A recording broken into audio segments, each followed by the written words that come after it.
I remember coming home every day and crying because I felt like I couldn't connect with a lot of people and they didn't care about who I was.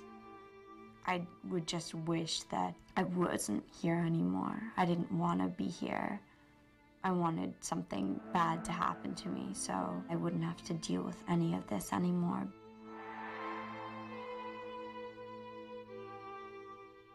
He went to bed that night, said goodnight to his dad, and he took 2 bottles of sleeping pills. And his dad found him in the morning. He was gone. He did it because he couldn't handle it. He didn't realize, obviously, that it's forever, but it is.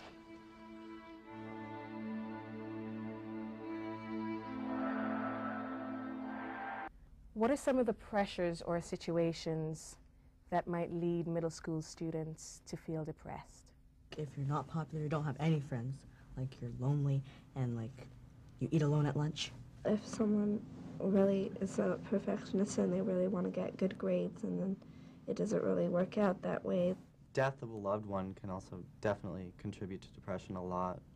Death of anyone close to you at all. I think also sexuality. Like if someone's questioning their sexuality, that might lead to depression and suicide. Many triggers can come from family life, a violent family life, or triggers that have to do with financial issues, relationships with siblings, relationship with parents, alcoholism in the family. It may have to do with schoolwork, having a breakup with a boyfriend or a girlfriend, or a teen that has no friends at all, beginning to feel that helpless, that hopeless feeling, or that worthlessness that no one cares. I had trouble finishing assignments because I was feeling sad and I didn't want to finish them. I just wanted to lie down and just cry. I didn't want to do work anymore and I didn't want to go to school. I would criticize myself. I wasn't good enough. Occasionally I would call my friends, but if they were busy and couldn't talk to me, I'd take it personally as there was something wrong with me that they didn't want to expose themselves to. Clinical depression has a number of symptoms. Amongst them is a withdrawal, an isolation. Kids who aren't very enthusiastic about things in life. They don't take pleasure in sports or hanging out with their friends. Some of them are behavioral, as in risky behavior, being very agitated, aggressive, and some of them are cognitive or thought symptoms like being confused, difficulty with concentration, having a lot of difficulty in studying.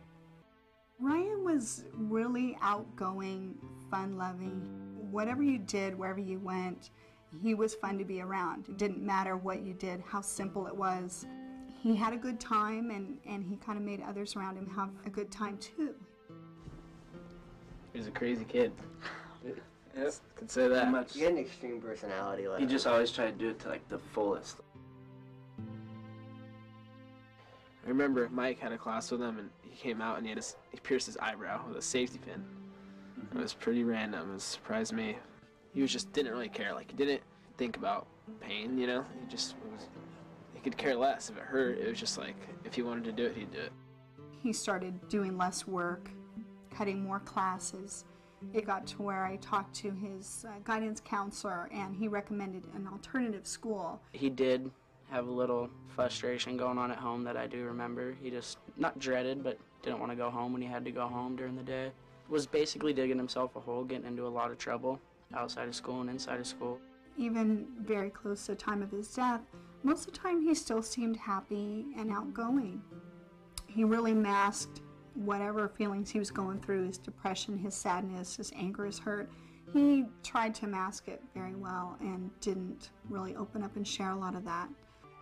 Me and Justin were actually with him like the weekend, the night before, the day before, and seemed normal. Said he'll see me after school. I guess his dad said they got in a fight that night. But he came home and seemed normal. Just said he was going to bed. It's weird. It just is weird, you know. One day you're expecting to see him waiting for you after school. Next thing you know, you're reading this crazy note and